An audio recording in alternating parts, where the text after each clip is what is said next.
Hello, everyone. Thank you so much for joining and listening. If you're listening on the podcast today, I have David at Sign and Slab. David has been someone around the hobby for a while now, and I mean, he's been on Instagram. He's got a great Instagram account. I've seen him on several YouTube accounts giving interviews. He's a great person, knows a lot about the hobby. I was really excited to get to have him on to talk about his history in the hobby and what he loves to collect. So, first of all, David, thank you so much for joining. I really appreciate it. Yeah, absolutely. Thanks for having me. We've been trying to get this worked out for a little while, but I'm excited to be here, excited to talk to you. Yeah, well, thank you. So let's just go and start off with your history in the hobby. How did things get started for you, and what was it about it that made you want to start collecting, essentially? Sure. I initially started in the hobby collecting cards in the early 80s. Like 1983 was really the first year I kind of ever remember opening packs. Mm. And I was a big baseball fan then. And, uh, I grew up in Arkansas. And so the two teams that were kind of my teams were the Cardinals, because that was the sort of nearest local-ish type of team. But then also the Atlanta Braves because they were on TV with TBS. And as a Cardinals fan, I couldn't really like the Cubs that much, but that was WGN was the other channel we got on cable. So that was really the sports I grew up with. Arkansas doesn't have any professional teams, so Hmm. I was supporting teams that I got to see on TV. And enjoying baseball, collecting baseball cards just became something that was natural. It was fun. I enjoyed a lot the statistics of the game. So I'm a little bit of a math head.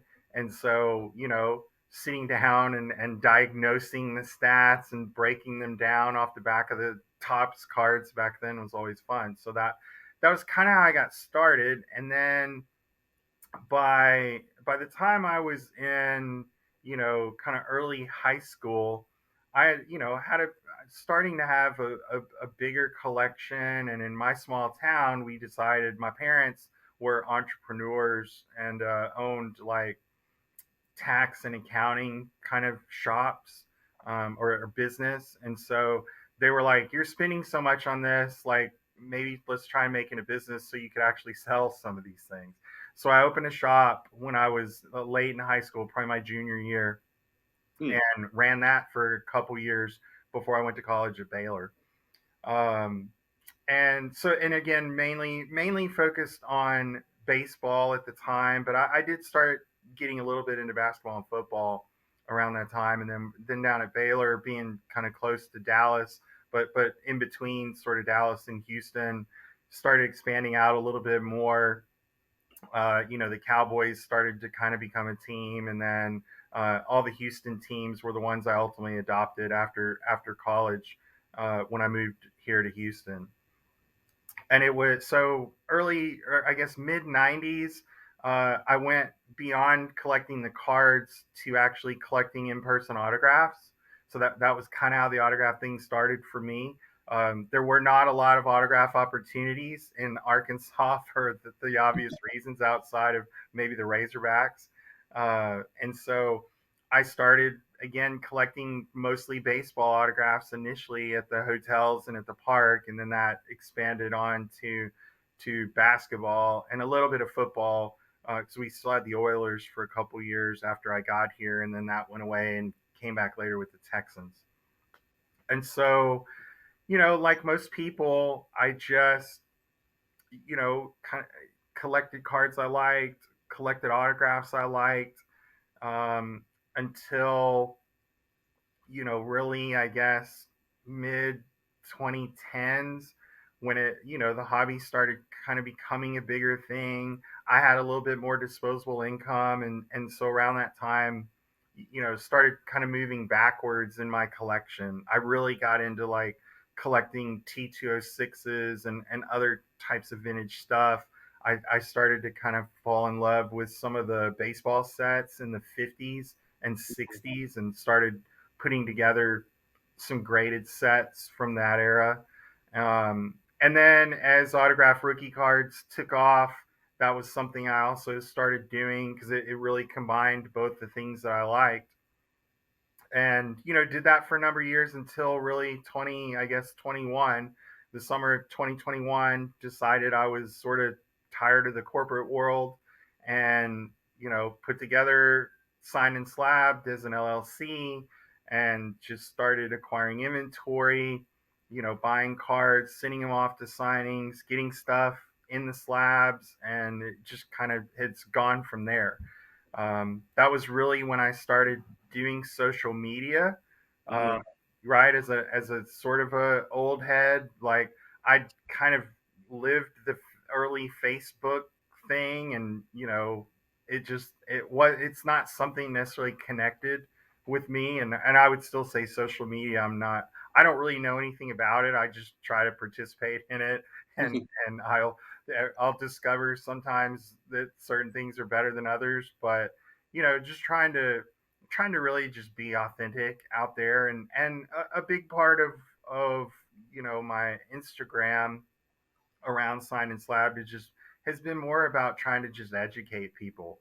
Um, while I do have a business that helps pay my bills, I don't haven't wanted to be, and don't want to be known as one of like the hype guys that just or that's always kind of talking my book. Um, I want to help be somebody that exposes other collectors to kind of some other avenues, talk about why I like it, talk about why some things I don't do, and just sort of my collecting philosophy and ideas, just to see if that could help somebody else out. So that's kind of the short version of the story to get to this point. I know it can be a lot going through the history of people's hobby interest and their collecting. I want to go back just on a couple things real quick. First of all, what year did you say you had the hobby shop that you opened up when you were a teenager? So I graduated high school in 91. So it was probably the summer of like 1989 would have been around when I did that. And Okay. which would make sense because 89 Upper Deck was a big deal then. Yeah, yeah, And it was a lot easier then, I think, to kind of get, well, it was easier to get accounts with like Upper Deck because they were new, and like Fleer and Score and that stuff. I don't think I ever had a direct account with Tops, but we did have a direct accounts with those others. And so that was my introduction to actually buying boxes and sets kind of by the case, yeah. which was that was a big deal, because like at that time it felt like a lot of money, right? Yeah, when I was just thinking to myself, like that must have been a really interesting time to start up a shop. We're still there. I mean, the hobby was still coming off that big boom of the Yeah, '80s. yeah. And yeah, I mean, and obviously just so different from what it's like to own a shop nowadays. In It terms was different, then in some ways it was kind of the same, right? Like because I remind people that you, you know when Upper Deck kind of came out, people sort of just think of it as like base Upper Deck, but they're not remembering that like Collector's Choice had then come along, and then not long after that there was SP in like 93. And so like I was running this shop as all that was kind of starting to develop, and people off the back of that card boom, of. particularly the manufacturers, right? There was all of a sudden all these new types of products. Like you think about Tops, Stadium Club was created and released at that time. Finest was not too long after that, and Chrome was a little after that. Right. And then you had like weird stuff like Wild Card and Pro Set, and so it was just, I think that there are a lot of parallels to what we've seen in the hobby the last couple years to what happened in that last boom, in terms of like almost a oversaturation from a Yeah. product perspective, and certainly a turning up of the dial in terms of print runs. Yeah. And so, having lived through that, I, have a, I think I have a different perspective as it hits into current hobby world than a lot of other people that weren't around when that had gone on. What, nearly 30 years ago now. Yeah, absolutely. Um, and then okay, so when you started doing collecting autographs in the '90s, you say, so I imagine probably the inventory you were probably having signed was different than the inventory you're having signed now, correct? Yeah, when I first started collecting autographs, like I said, it was really around baseball, and so I was doing like team signed balls, Hmm. because it seemed like a waste almost not to get someone to sign something for me if they would, but obviously certain players weren't necessarily good enough to occupy a baseball on their own. Yeah. So I would usually try to complete the team set because they'd be in town for usually 3 days, and so like Dodgers, Padres, uh, Cubs, Cardinals. It was all the National League teams then because that's who we saw. And then Hmm. I would a lot of times try to get something else, either like either an individual ball or 8x10s signed by kind of the stars. Hmm. Um, and so that's how it evolved initially from baseball, and then it quickly spilled over into basketball, where mostly in basketball I would get signed 8x10s or then the occasional 16x20 for like a big name player, and then once in a while I would do a basketball, but for whatever reason, even though the basketball teams were smaller, I discovered pretty quickly it was just so hard to get a team ball done because there were always guys who wouldn't sign. And if you get, you think about if you get a couple people, but and then you still don't have like Shaq and Kobe, like how good is your Lakers ball really? But would you want to get them by themselves on a ball instead? A lot of times, yes. And you know, I mean, $75 basketballs add up a lot faster than $3 photos. So Right. tended to be in basketball, I would do a lot more photos. But there were very few people who did cards then, and that Yeah.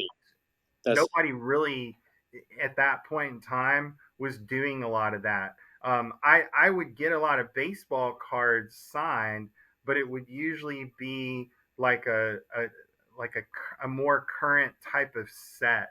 So think like studio type, or some of the maybe like an insert that wasn't that expensive, but like we weren't handing Tony Gwynn 1983 Topps cards over the dugout.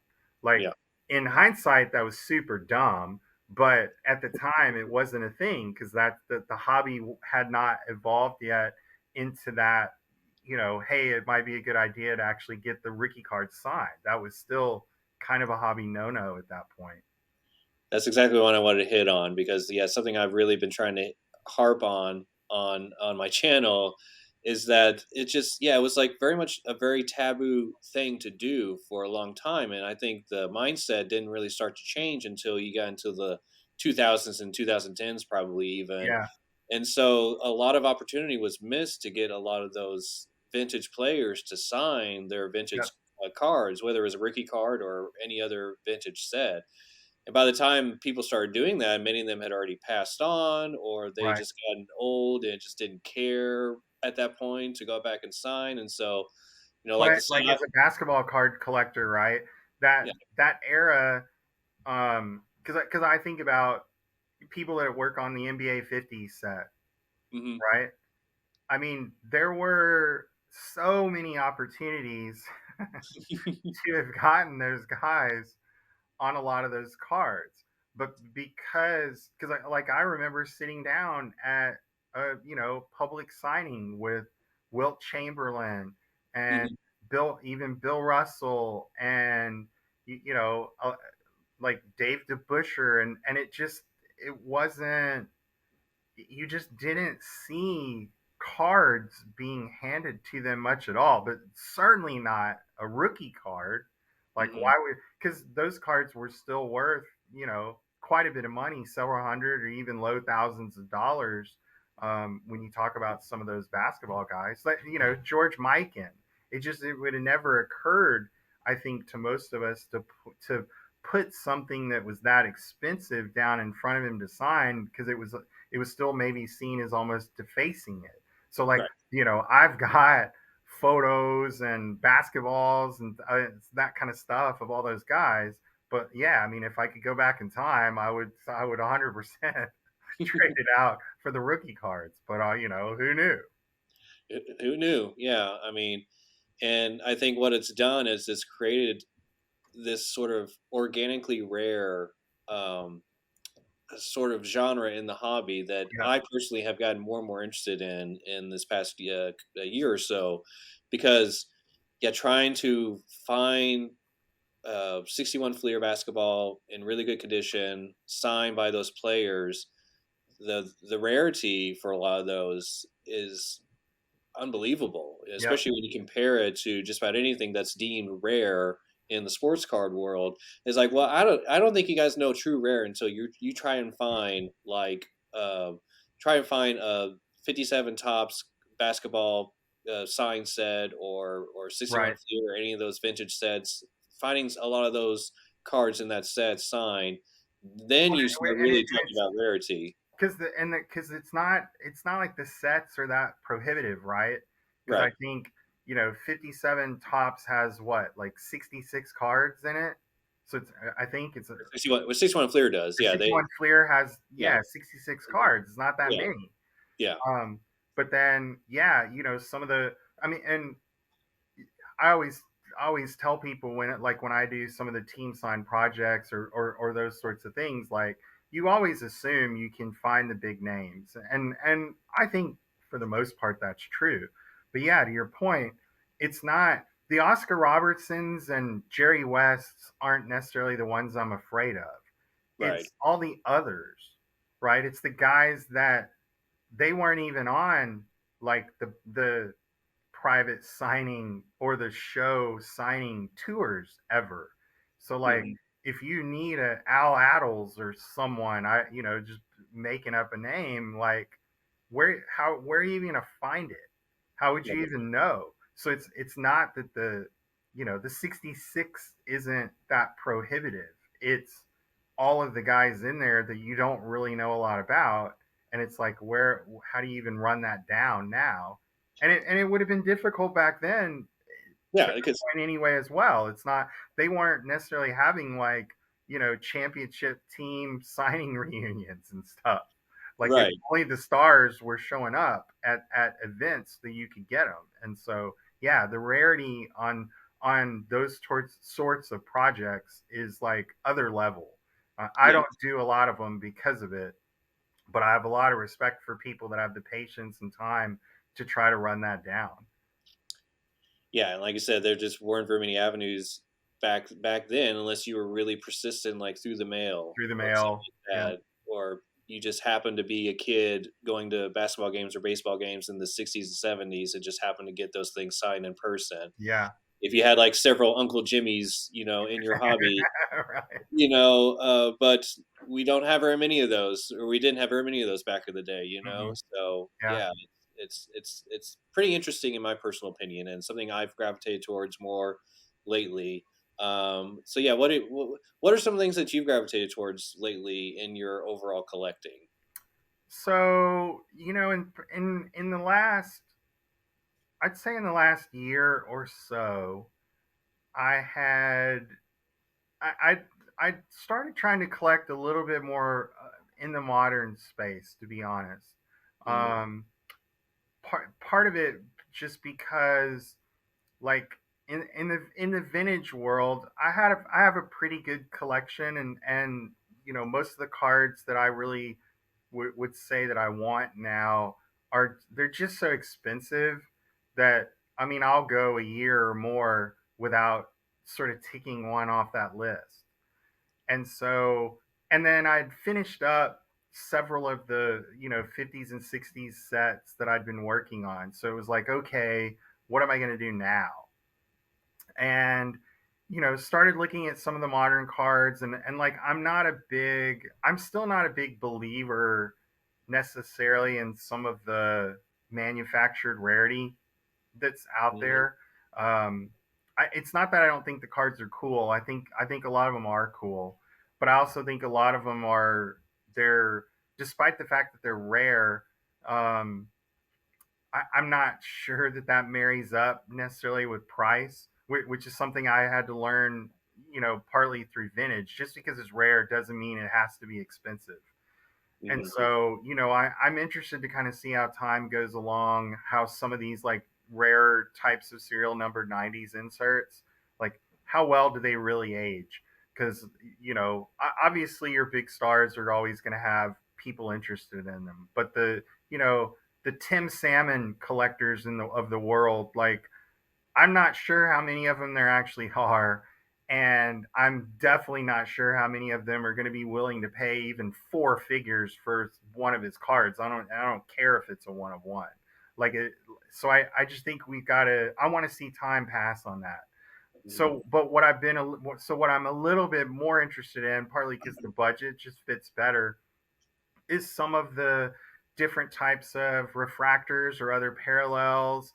I like some of the the short print or super short print type of stuff, but I mean, I'm particular with it, and I think as people, if they watch my mail days, the videos I do on Instagram opening my mail, you get a feel for things that kind of connect with me. But right now I've been really mostly interested in like gold refractors and things of guys that I like that are maybe kind of an off brand. So not like maybe they're not Topps Chrome, maybe it's Topps Finest, but they're Hmm. still numbered to 50. They where the color combos work, they're really cool looking. Um, I've been buying a lot of raw cards that are like that, just to see if I can't maybe step back in time and put like a subset run of a guy together. Everybody knows that I love Mookie Betts, so that's one that I'm always particularly focused on. I've been doing some Verlander Astros stuff, just because that's something I like. Working on Altuve and Bregman type things. Again, very much focused on baseball. I've done very little to nothing in the football space because I still believe that those guys are just wildly outpriced, compared to like the population of the true collector base on them. And then with basketball, I don't do any sort of current prospecting. Anything I buy in basketball are guys that are already retired, kind of have their place in the game cemented. And it's mostly focused on NBA 50, and then maybe a couple of the 75 guys. But like if you're not in the Hall of Fame or a pretty good lock to be Hall of Fame, it's just not something that I do. Um, I've also been doing a lot of like just autograph cards from packs. So, an example that I've used for certainly for some people locally, when Altuve does a signing, he's usually about $150 a signature at the Hmm. show, and like you get to meet him, so I appreciate that there's some value there. But there's a number of his nice looking serial numbered cards out of packs that I'm able to buy for like $40 or less. And so, Hmm. as a former CPA, CFO, like to me, there's value in that stuff that maybe is hidden, particularly kind of relative to what a public signing price might be. So I've been doing that on some different guys, um, Yeah. and then with some of the SP stuff, or even some of the just like parallels that I like, particularly in the refractor space. I've been looking for PSA 10s that I just think aren't priced right. And so again, if I can find a cool looking Mookie card that's not necessarily a base card for $30-40 in a PSA 10 slab, like I'm gonna do that all day because I like with the grading fees where they are and the probability of me purchasing a raw card, still paying shipping to get it here. I got to pay shipping to get it to PSA and like or Beckett, whatever. Cross my fingers that it's a good grade. Like, you know, like a cool a Mookie Betts Prism Refractor 10 at $40 is like, to me it's just a no brainer because it's a fantastic looking card in almost any of those years, and again it'll the opportunity cost for me of buying that is so low compared to the time and effort and improbability of me returning the card in that grade that it just I to me that just presents a pretty low risk type of purchase even if I had to resell it because it's I mean there's still not that many of them, right? So that's I'm kind of trying to build out some of my player collecting in that sense. Sure. And you say would you say you definitely do a lot more just buying to move on from in terms of inventory as opposed to buying things that you will probably hold on to for like the next 5 or 10 years or whatever.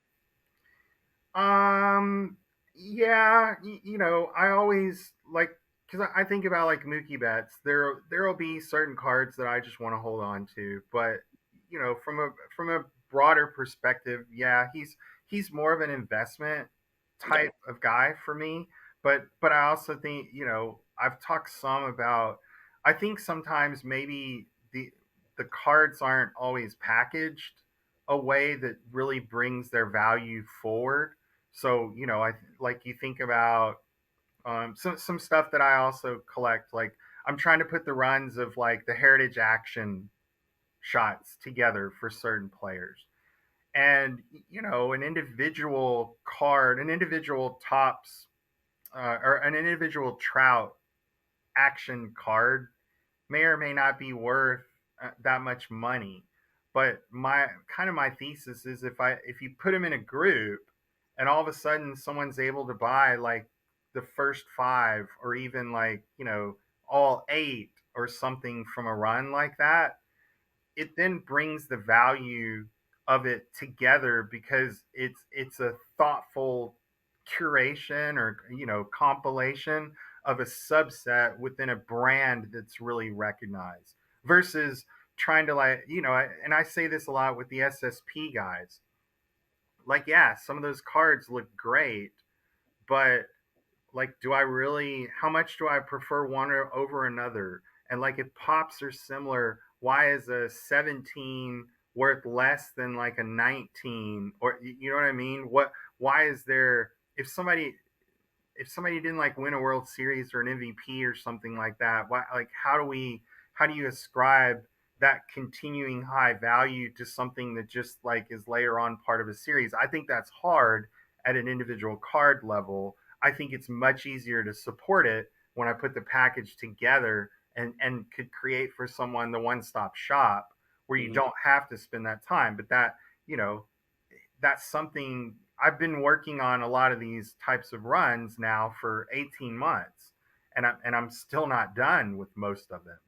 So it's fun because it keeps me in the game, but like in the current, you know, I want to be satisfied right now that that's a different style of collecting. But for me, it goes back to really more of like a set collecting mode or a subset collecting type of mode, which is that's what I always really enjoyed, being able to complete a project versus like a single acquisition. Sure. Which I've had a lot of thoughts recently about set collecting as almost more of a generational type of thing nowadays. Or I think in particular, if you are a baseball collector, I think set collecting is still really more ingrained with a lot of baseball collectors as opposed to basketball and football.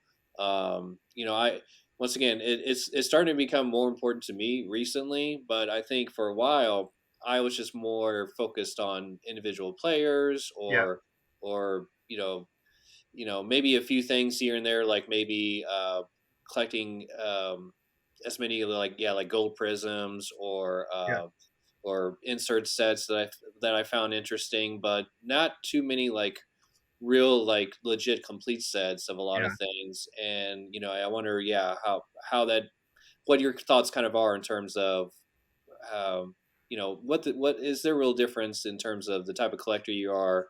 Does that mean you're from a different generation, or just the type of sport you enjoy collecting, or whatever?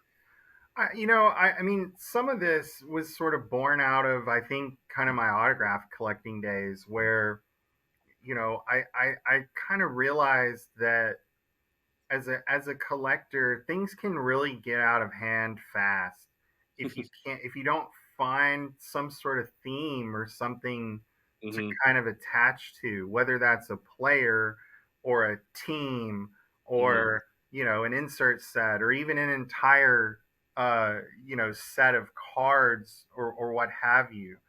And Yeah. so that's something I always try to look at when I'm evaluating what it is I'm chasing or what it is I'm trying to put together. And like, because like as a one of the things I've struggled with as like a player collector is it's almost impossible to kind Yeah. of get one of every card of any guy. And I mean, this is even true going back into the vintage space, right? Like, Right. they're just, like, who could even afford to put together, even like the first, I don't know, 5 years of Ty Cobb cards or something like that? Or, Hmm. I mean, you can't, it's not possible to put together a complete player collection of like Babe Ruth. And so, with things like, so I try to look at the players or like the clubs, and so like that's one way I tried to address it. I was like, all right, I love Hall of Famers, but there's a ton of Hall of Famers even in the T206 set. Like I went down that path of like I want a portrait of every Hall of Famer, and it started to be too many cards again, guys I just didn't care about, and so Yeah, I there are narrowed. there Yeah, are so many in T206. Yeah. yeah, so, and they're great stories, and it was fun to learn about it. But I discovered as I was collecting, it's just too many guys I don't care about, and so I narrowed my focus to like the first two Hall of Fame classes, and that's it. I can't own any of the rest of it. Doesn't matter how cool it is, it doesn't fit within the theme of what I'm collecting. Same with like basketball autographs.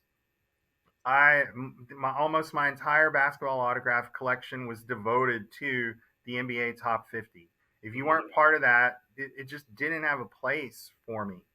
Um, and then you start down like the autograph card route, and it's like, okay, well, maybe I want every Hall of Famer after with a rookie card like after 1970, but then I'm just like, oh my gosh, all these guys that like I like them, but I'm not really in love with them, and so again, narrowing that focus. Yeah, and once And so, again, you're talking about over 200 Hall of Famers at this yeah, point. So like yeah, that, yeah, yeah. it can be And a so lot. Yeah. and so then when I started kind of getting into like Mookie Betts, it was all right. Well, I definitely like his rookie cards. So 2014 Topps Update and the Topps Chromes, like I like those. And one of the good things was it wasn't like so many like it is now. He didn't have 40 different refractors. Like there were two refractors in Chrome, and there's I don't know, 7 or 8 variations of his flagship base. So it was a much smaller amount. And then now it's like, okay, yeah, I'd like to do his finest gold refractors, and Hmm. they're because they're not as expensive, but I'm not chasing them in high grade. I want the raw card. I want to do his top chrome golds, but I'm just finding they're so expensive and so hard to run down that it starts being boring, because I never can add something to it, or at least like bid on it to have a chance. And so for me, that thematic type of collecting, and it could be a generational thing, because that is how I think certainly about modern cards, is to kind of find a subset of what's out there, create my own set, right, so to speak, of what I want to put together. Hmm. Um, I don't foresee that people will ever, you know, really adopt like the set collecting again. Especially in an era where most of the companies, kind of put out complete sets anyway. So if you want to just buy it, you just buy the complete set. There's not necessarily an advantage just trying to do it on your own anymore. Whereas I think, back before kind of the card explosion, you could do some of that. Like, I mean, a lot of people know I was putting together a lot of football refractor sets from like, 2010, 11, 12, 13, and there, and even some of the color parallels of it, because stuff was still affordable. I do know that but I had a lot of people, probably 5, 6 years ago, telling me set collecting was dead, and I told them that they were actually super wrong about that. There's still a Hmm. lot of people who collected sets, and we've seen since then, Kurt, like, there are people out there chasing like the PMG sets. There are Yep. people out there chasing silver and gold 2012, Prism Hmm. basketball sets. Like, so it's still out there. It's just not in maybe the base set form the way that it makes sense to do, prior to the era when we had all these inserts and parallels and stuff, right? Like, Right. to me, putting together a 1956 Topps baseball set is still a fun and worthwhile experience, because you'll learn a lot, and the cards they just look awesome. So, Hmm. I um, agree. yeah. Yeah.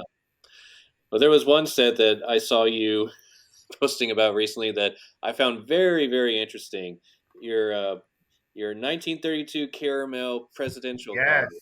I would love to hear a little bit more about that set, if you don't mind. Yeah. So, um, when I started kind of collecting vintage, I was aware of some of the non-baseball stuff. Hmm.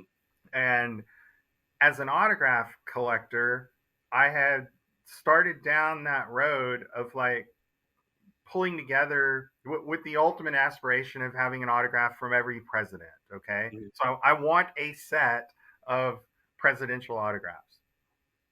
And so, kind of, so that merged together in discovering, all right, well, like, what sort of cards are out there?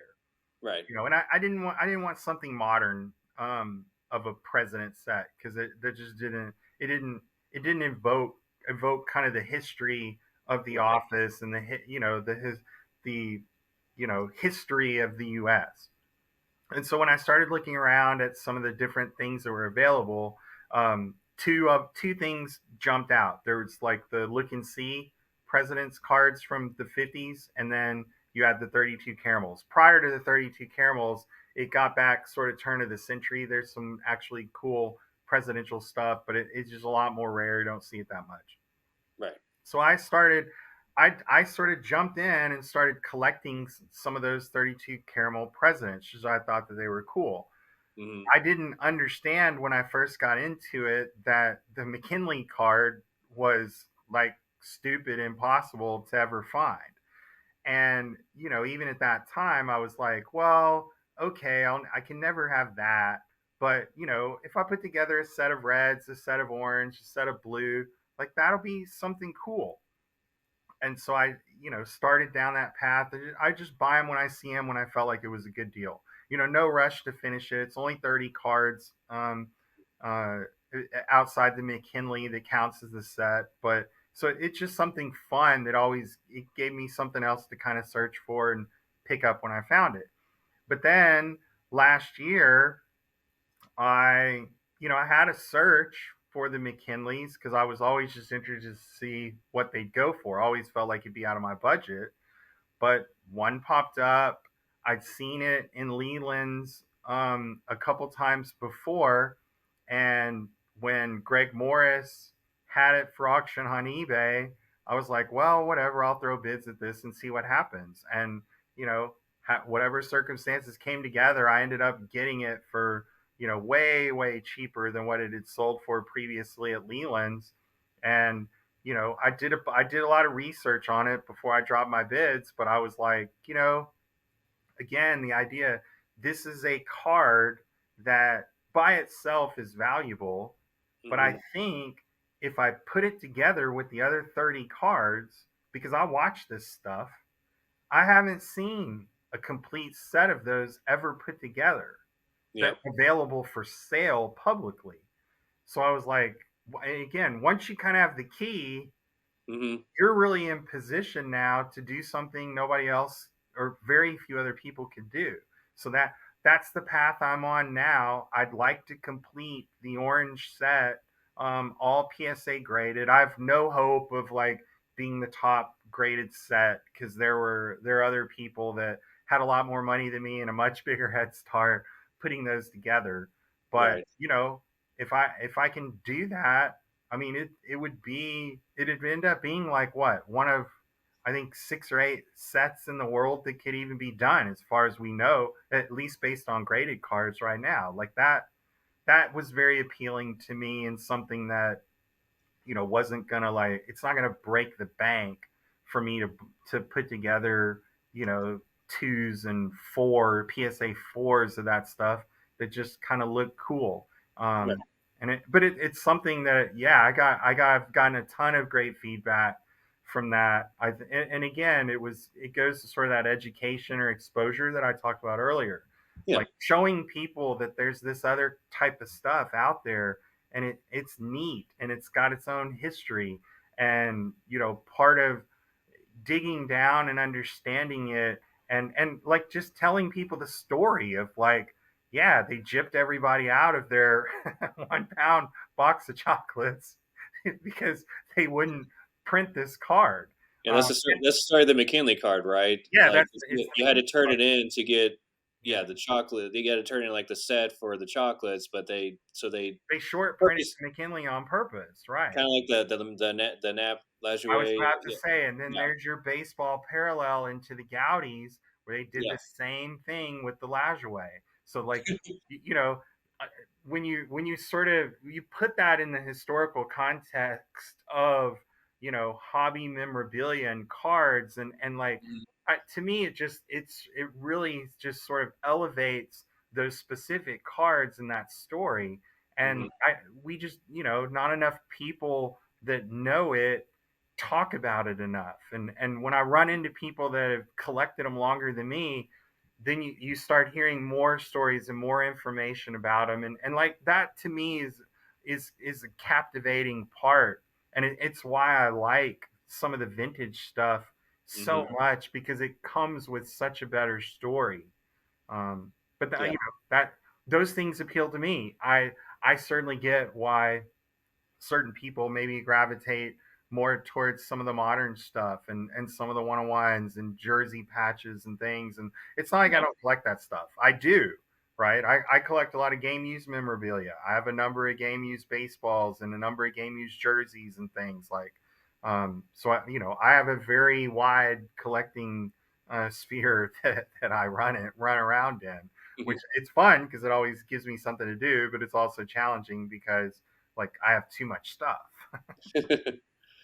Well, I thought it was pretty cool because, yeah, I knew about the look and see cards of the '50s, but I didn't really know much about that caramel set. Yeah, And when you talked about the McKinley card and why it's rare, and you talked about the different color backs, just like baseball cards back in the day used to have, and why different color backs are rarer than others, things like that. Yeah, I was like, wow, that is rather interesting, and yeah, kind of cool to see a presidential set like that from that long ago.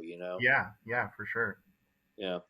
Okay, so I want to briefly talk about the fact that you were part of the PWCC panel to vote for the top 100 iconic trading cards of all time. Um, Yes. this is trading cards, so this was not just sports cards, but all potential trading cards that there are out there. So pop culture and things like that too, of course. So yeah, so what were your overall thoughts when the final list finally came out?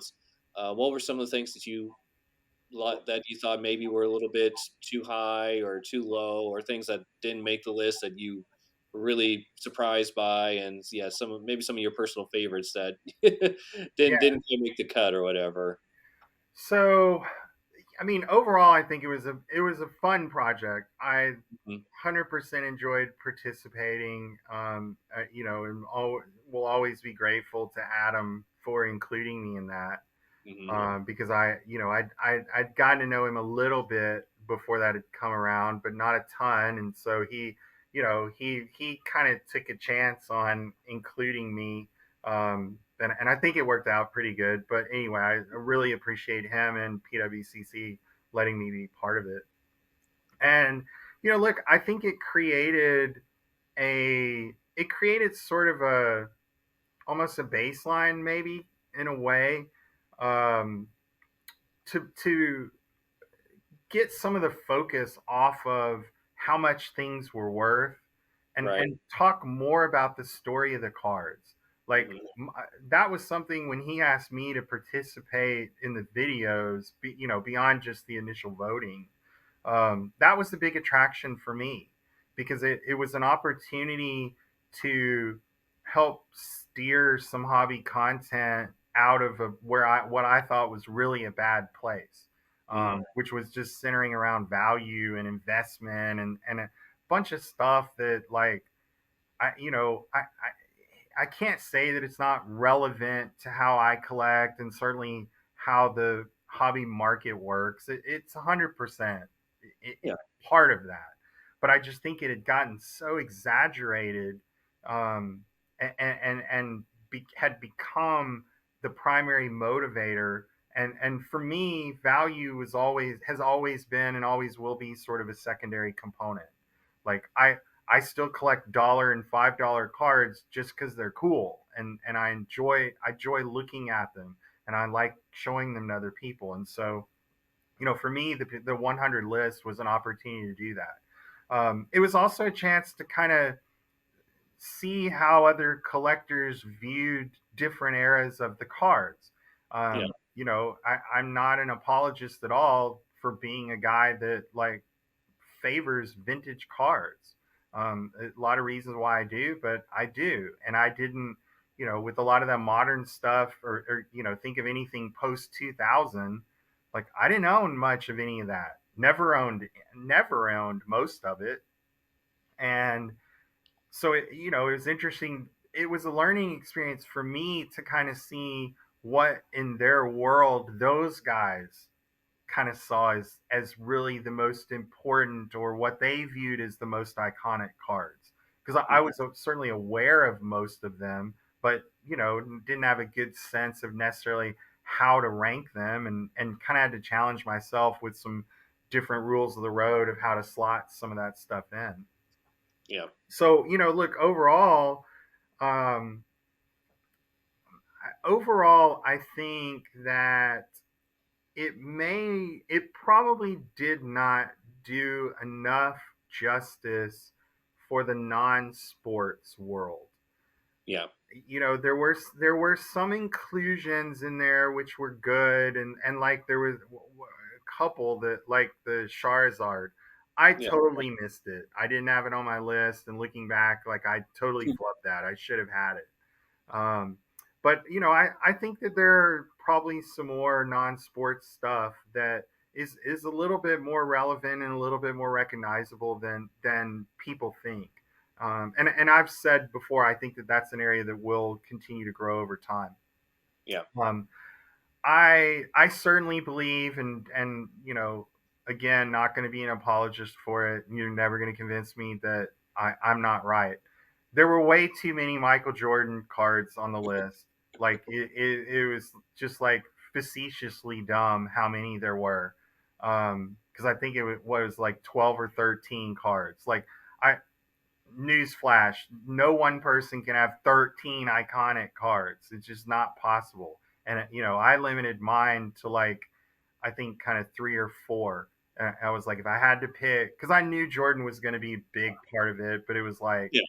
I after these sets of cards, it's a different thing altogether. Um, I do think that I mean, there's always recency bias in lists like that. So I do think that um, there were still probably a few too many modern cards. Like, again, for me, that's post 2000. There Right. just a few too many of those for me. There were things on the list, even and including some vintage stuff that got called iconic. And I took some flack for leaving some of them off my list, but my argument was like, you know, if there's only like 12 of these cards in existence, can it really be iconic? Because, like, unlike a Hannes Wagner that everybody had always kind of talked about, I mean, there's some obscure stuff, like, especially in kind of the Ruth and Joe Jackson types of worlds where, like, most people still never even seen them. So it, like, and that gets a little bit to how you ultimately define iconic, which Yeah. I It's tried to explain a little bit to people the rules that I was using and why I left some really well known cards in the vintage space off my list because I just didn't think that people outside of the vintage card space would really recognize what they were. And I got a lot of DMs criticizing me for not being an expert and blah blah blah, blah this kind of stuff. Well, for those people, if you're such an expert, why didn't they ask you?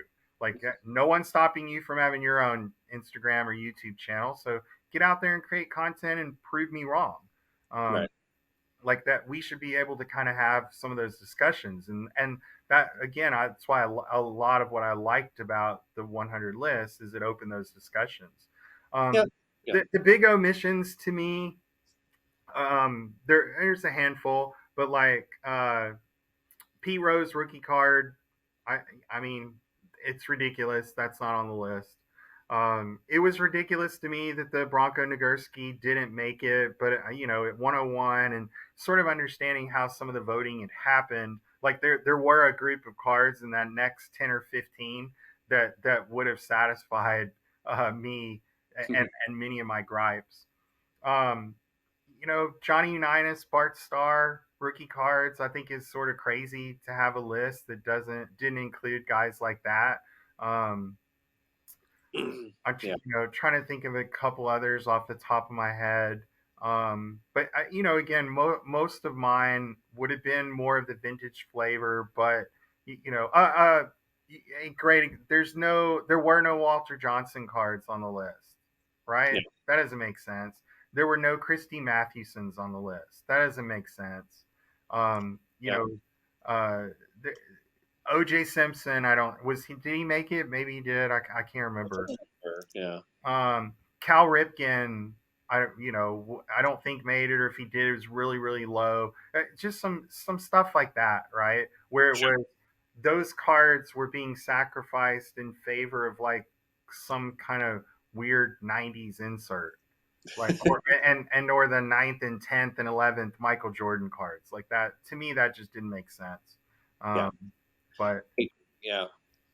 But yeah, and yeah, it is difficult because everyone's probably definition of iconic is going to be it's going to be a different little different. That's right. depending on when you're collecting. And I know people who uh, collected in the '90s will tell you so many Jordan cards are iconic because those are the cards that they were chasing back in the day, even if it was like the scoring kings insert from '93, '94, or Right. things like that that just stick in their brains of like things that they were really going for back Yeah. in that time period. And a part of me gets that, but at the same time, you know I just don't see how you can say, even for like his skybox medal, uh And yes, and that, when like those are the ones to I, me that I like I know they put those in just to cover the popularity of the PMG parallels and whatnot, but man, I think Jordan's Skybox Medal was ranked like number 11 on the right, list right, overall, and like the third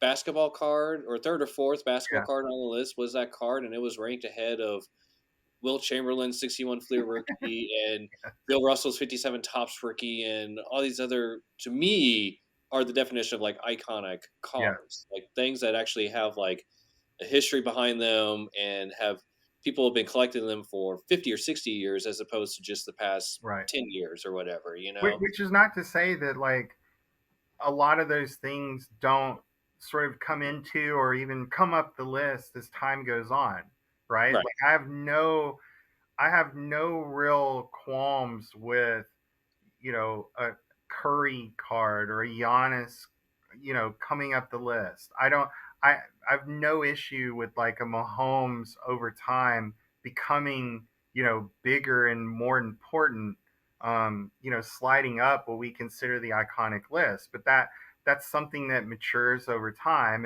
And so again, from, certainly for me and some of the ways that I put my ranking criteria together, yeah, Mhm. it was going to be biased towards some of the more vintage stuff, but it's because those things had a track record, that had sustained them as still being relevant over this entire collecting time frame, and with so many of them being guys that like none of us now had even seen play, Yeah. right? We only know the stories and the legends and the urban legends even around some of it.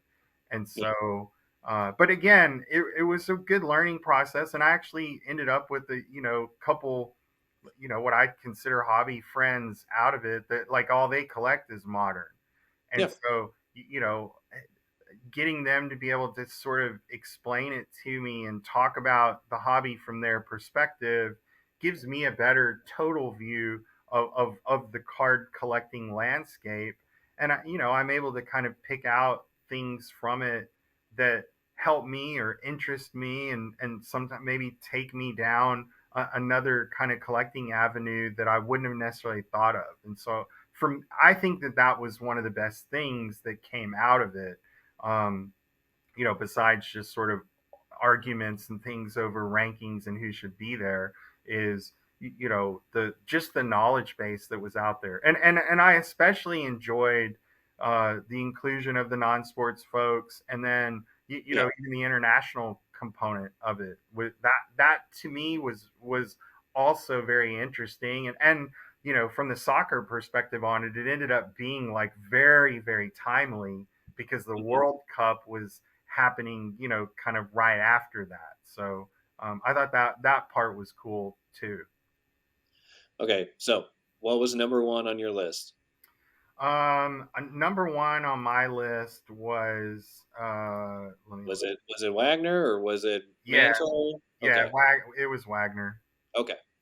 Yeah, I had a feeling most likely Wagner would be number one, and yeah.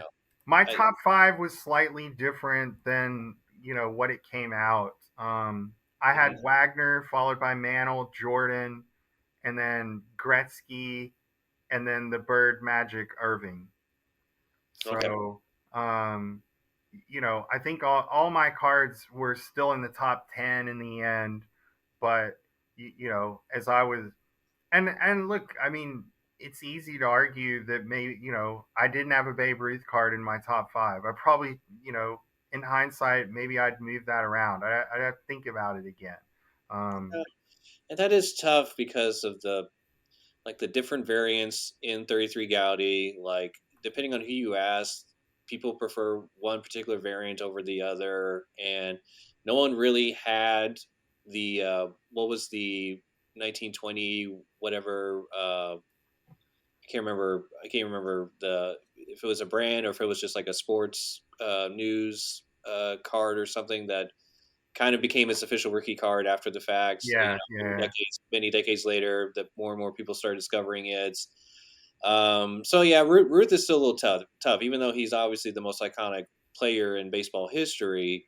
It's hard to pinpoint an exact card with him, unfortunately. Um, but yeah. And, like the Baltimore News Ruth is one of my favorite cards. yeah, And, but I think that's what I was thinking of. Yeah, yeah, no, Lord of the but I Rings. Yeah. didn't rank it. Um, the vintage guys got all over me for being. They're like, "You're not an expert if you don't have this on your list." But I was like, "Have you ever seen one?" I was like, "When have you ever seen one outside the National?" Hmm. Right? Because they're first of all, there's not that many of them, and when people see them, they don't necessarily know what it is. And Right. I'm like, I just don't think something it can't be iconic if you don't have some sense of what it is. And so I was like, there are these, pockets of knowledge that you develop over time. And again, like, going back and looking at my list, like, if I were to put together what I think the top three most iconic and recognizable Babe Ruths are, Yeah.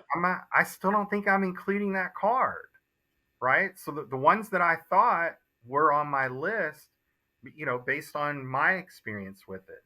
And look, we, with the modern stuff, I think we learned, and they know they didn't release other people's ballots. I told people how I voted, but other people didn't do this.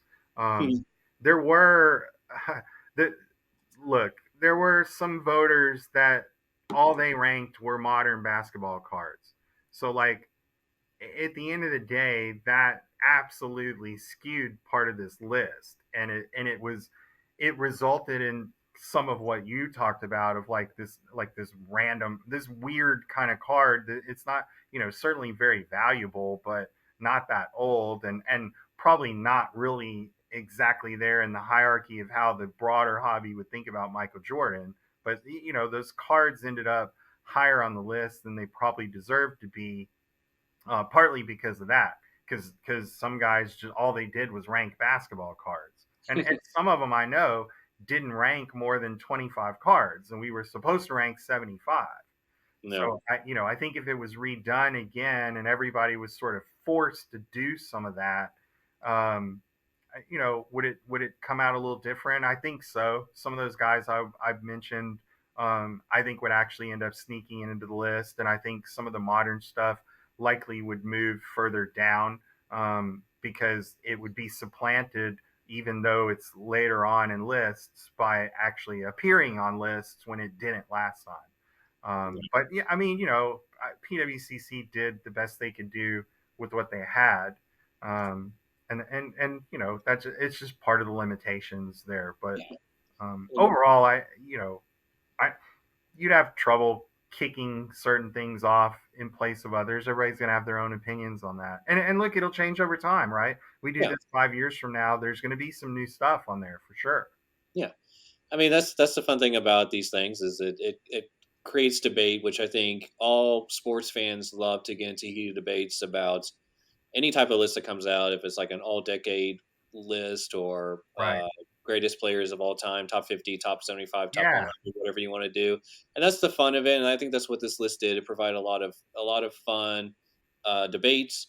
I mean, you can even have a great debate just about Mickey Mantle versus Honus Wagner, which should be the number one card on Right. that list, and I think there's great debates on either side, and it doesn't necessarily have to be a monetary debate or anything like that. It's just like, okay, but like, what spurned the interest of a lot of hobby collectors that are still collecting now? I think a Yeah. lot of it came from one of those two cards. Like people knew about the Onus Wagner card going all the way back to the 30s and 40s, and why it's so great and so rare. And people have been looking for the 52 tops metal card going all the way back to the 60s and 70s. So even just debating the merits of those two cards and which one should be at the top of the list and things like that, I think is a lot of fun for the hobby.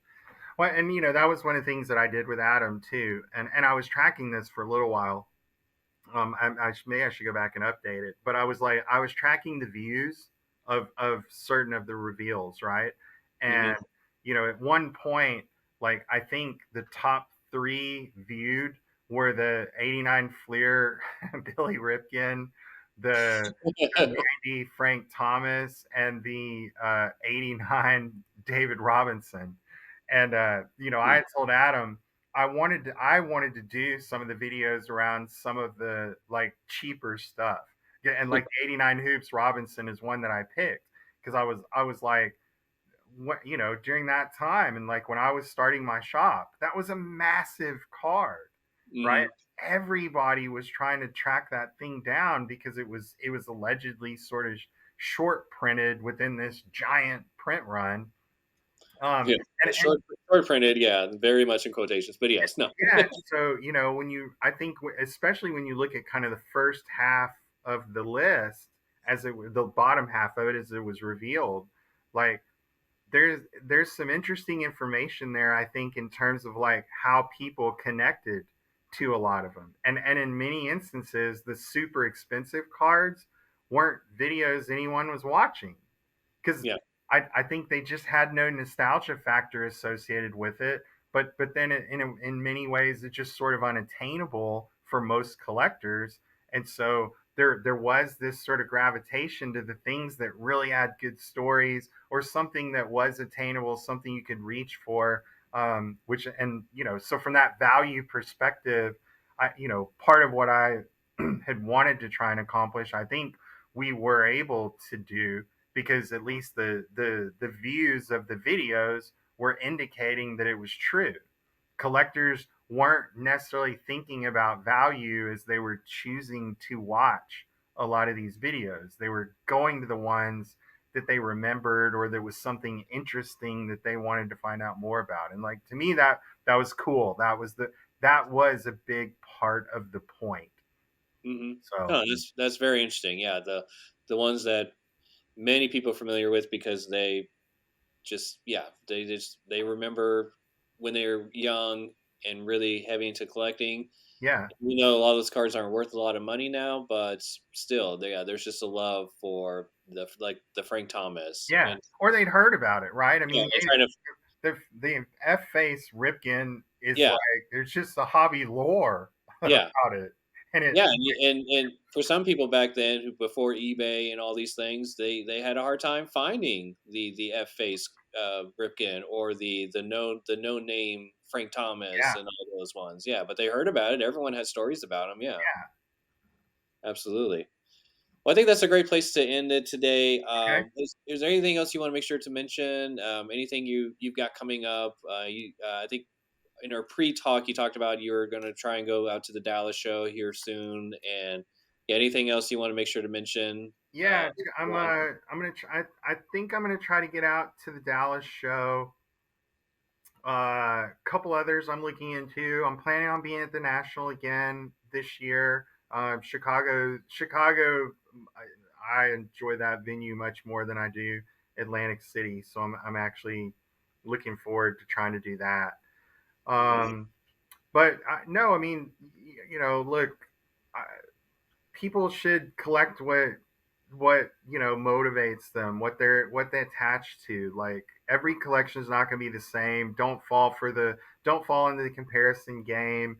I posted recently about, don't fall into the trap of when you get outbid for something, feeling like you always got to raise the price. Like, collecting, it's an evolution. It's, if you're a true collector, it's something you're gonna do for a long time, and it's gonna change, and that's okay, right? But do your best to try to be thoughtful, and take advice or things that you hear, including from people like me, with the grain of salt, and figure out the things that resonate with you, and how to bring that in to what it is you collect. And I think if you do that, you always find it to be rewarding and fun, and let it be something you share with people. That is one thing I've enjoyed about social media, is the ability to kind of share my collection and talk to people about it.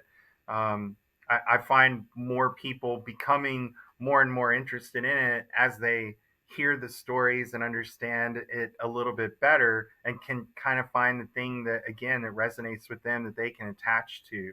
And so, to that extent, people being open to share your collection with others and talk to them about it. Like, if it just sits in a box, is it really a collection, or is it just an investment? I think it's best when you can find a way for it to be kind of a little bit of both, and that's how I try to approach it, and that's what I encourage people to try to shoot for. So Absolutely, I agree.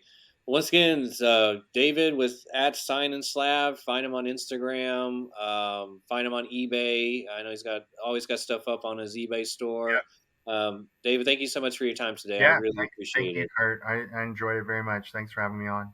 Absolutely.